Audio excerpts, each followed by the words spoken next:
எதையும் தாங்கும் மனவலிமை ஒன்று உனக்குள் இருந்தால் தோல்விகளைத் துவைத்து காயப்போட்டு விடலாம். ஒருவனுடைய வெற்றிக்கு முன்னால் வேண்டுமானால் பரிசும் பாராட்டும் இருக்கலாம். ஆனால் அவனுக்குப் பின்னால் நாங்கள்தான் இருக்கிறோம். அவமானம், நிராகரிப்பு, தோல்வி. மாற்றி யோசனை செய்யாமல் மாற்றங்கள் வருவதில்லை. முடியாது என்பது முற்றுப்புள்ளி, முடியும் என்பது. வெற்றிப்புள்ளி புத்திசாலியா முட்டாளா? என்னடி வாழ்க்கையில் நிறைய கற்றுக்கொள்ளலாம். வாழ்வின் பாடத்தைக் கற்றுக்கொள்ள பெற்றோர்கள் கடந்து வந்த பாதையை அறிந்து கொண்டாலே போதும். நிறைய காயங்களுக்குப் பிறகுதான் கனவுகளெல்லாம் நனவாகும். இருளாக வாழ்க்கை என்றுமே இருந்துவிடுமோ என்று கவலை கொள்ளாதே. கனவுகள் முளைப்பது இருளில்தான். தோல்வியாளர்கள் சாக்கு போக்குகள் சொல்கின்றனர். வெற்றியாளர்கள் பணம் உழைக்கின்றனர். சாதிக்கும் எண்ணம் ஆழ்மனதில் தோன்றிவிட்டால் எது இருந்தாலும் இல்லை என்றாலும் சாதிக்க முடியும். உன் விடா முயற்சியால். வாழ்க்கையில் தவறுகளைச் செய்ய பயப்படாதீர்கள். ஏனெனில் தவறுகளிலிருந்துதான் கற்றுக்கொள்ள முடியும். எந்த இடத்தில் இருக்கின்றோம், என்ன செய்து கொண்டிருக்கின்றோம் என்பது முக்கியமில்லை. அகப்பட்ட துளியே மழையாகும். அடைபட்ட விதையே மரமாகும். உழப்பட்ட நிலமே பயிராகும். உடைபட்ட மனமே திடமாகும். துயரங்கள் துரத்தும் துவண்டு விடாமலும், கவலைகள் நெரிக்கும் கலங்கிவிடாமலும், தோல்விகளை வேள்விகளாக்கி, தடைகளை உடை, தடம்பதி சிகரம் தொடு, லட்சியம் கொள். நிச்சயம் வெற்றி. பாதை இல்லாத போதும் உன் பாதங்களைப் பதியவை. புதிய பாதை ஆகட்டும். நாம் உயரும்போது சில விமர்சனங்கள் வரும். அதைப் பொருட்படுத்தாமல் இருந்தால் வெற்றியும் புகழும் நமக்கே சொந்தம். துவண்டு போவேனே தவிர தோற்றுப் போக மாட்டேன். முதலில் உன்னை நேசி. உன் உடல் உள்ளமும் சந்தோஷமாகவும் ஆரோக்கியமாகவும் வைத்துக்கொள். முடிந்தளவுக்கு இயற்கையைச் சார்ந்து இரு. காலம் கடந்து சென்றாலும் மனம் உடைந்து நின்றாலும் கனாவலி என்று ஒதுக்கிவிடாதே. அதுதான் உன்னை வலிமையாக்கும். தேடுங்கள். நிச்சயம் ஏதாவது கிடைக்கும்.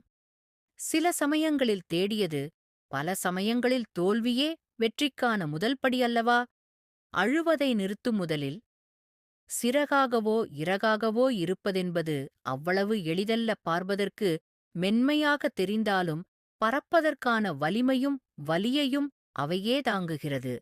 உலகின் சாதனையாளர்கள் பலரை நீ சந்தித்து இருப்பாய். அந்த வரிசையில் என்னையும் நீ சந்தித்தமையால் உனக்கு நன்றி சொல்கிறேன். அன்புள்ள அவமானமே, உனக்குள் இருக்கும் உன்னை அறிந்தால் உலகை வெல்லும் வலிமை உனக்குள் உள்ளது. அந்த வலிமையை உணர்ந்து உன் திறமைகளை வளர்க்கக் கற்றுக்கொள். தடைகள் வந்தாலும் அவற்றைத் தாண்டி செல்வதற்கான துணிச்சலே முக்கியம். முயற்சியில் பிழையில்லை நண்பா. மீண்டும் முயற்சி செய், மீண்டும் எழு. சோதனைகள் உன்னை கெடுக்காது, அதுவே உன் வளர்ச்சிக்கு வழிகாட்டும். சாதனை என்றால் அது உன் உள்ளத்தில் இருக்கும் தீயே. உயிர் போகும் தருணத்தில் கூட சாதனை செய்யும் எண்ணம் கொண்டே இருக்க வேண்டும். முன்னேற அடியெடுத்து வா.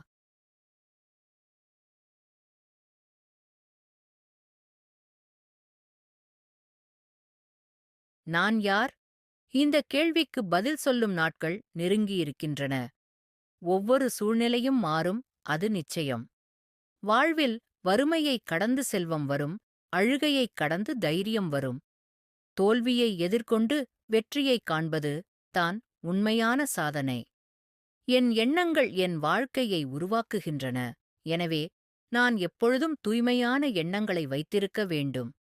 தோல்வியாளர்கள் இலக்கை விட்டுவிடுவர். ஆனால் வெற்றியாளர்கள் தொடர்ந்து முயற்சிக்கிறார்கள். என் உள்ளத்தில் முதலீடு செய்வதுதான் எனக்கு சிறந்த வட்டியைத் தரும். சிங்கம் போல உற்சாகமாக இருக்க வேண்டும். கர்ஜனையுடன் முன்னேற வேண்டும். என் வாழ்வில் மகிழ்ச்சி நிச்சயம் வரும். அதற்காக நான் உழைக்க வேண்டும். உன்னுடைய லட்சியத்தின் வெற்றி பாதையில் தடைகள் வரலாம். அந்த தடைகளை வென்றால்தான் வெற்றி உனக்கு கிடைக்கும். நினைவு கொள்ளுங்கள், நீங்கள் கட்ட வேண்டியது வெற்றிக்கான பாலம்தான், தடைகளைத் தடுக்கும் சுவர் அல்ல. ஒரு தலைவன் தனக்கென கூட்டத்தை சேர்க்க மாட்டான். அவன் பல தலைவர்களை உருவாக்குவான். கனவு காண்பது உனக்கு கிடைத்தே தீரும். ஆனால் அந்த கனவு என்னவாக இருக்க வேண்டும் என்பதை முடிவு செய்ய வேண்டும். தோல்வியை எதிர்கொண்டு கற்றுக்கொண்டவர்கள்தான் முன்னேறுவர். தோல்வியை நேசித்தால் வெற்றியின் சுவையை உணரலாம். அதில்தான் உண்மையான வெற்றி. எதையும் எதிர்பார்க்காதே, ஆனா எல்லாவற்றுக்கும் தயாராக இரு. வாழ்க்கை எப்போதும் எதிர்பாராத திருப்பங்களை கொண்டது. ஒரு நாளில் நீங்கள் சந்திக்கும் சவால்கள் உங்கள் திட்டங்களை மாற்றலாம். அதனால் நீங்கள் எதற்காகவும் தயாராக இருக்க வேண்டும். உங்கள் திறமைகளை மேம்படுத்துங்கள், புதிய விஷயங்களை கற்றுக்கொள்ளுங்கள். ஒரு புதிய மொழி, ஒரு புதிய கலை அல்லது தொழில்நுட்பம், எதுவும். இதனால் நீங்கள் எதிர்காலத்தில் வரும் சவால்களை எதிர்கொள்ளத் தயாராக இருப்பீர்கள். எதிர்பாராத சந்தர்ப்பங்களைப் பயன்படுத்தி உங்கள் திறமைகளை வெளிப்படுத்துங்கள். வாழ்க்கை ஒரு பயணம். அதில் நீங்கள் எப்போது எங்கு போகிறீர்கள் என்று தெரியாது. ஆனால் நீங்கள் எப்போதும் தயாராக இருந்தால் அந்தப் பயணம் மிகவும் சுவாரஸ்யமாக இருக்கும். எனவே எதையும் எதிர்பார்க்காதே, ஆனா எல்லாவற்றுக்கும் தயாராக இருங்கள்.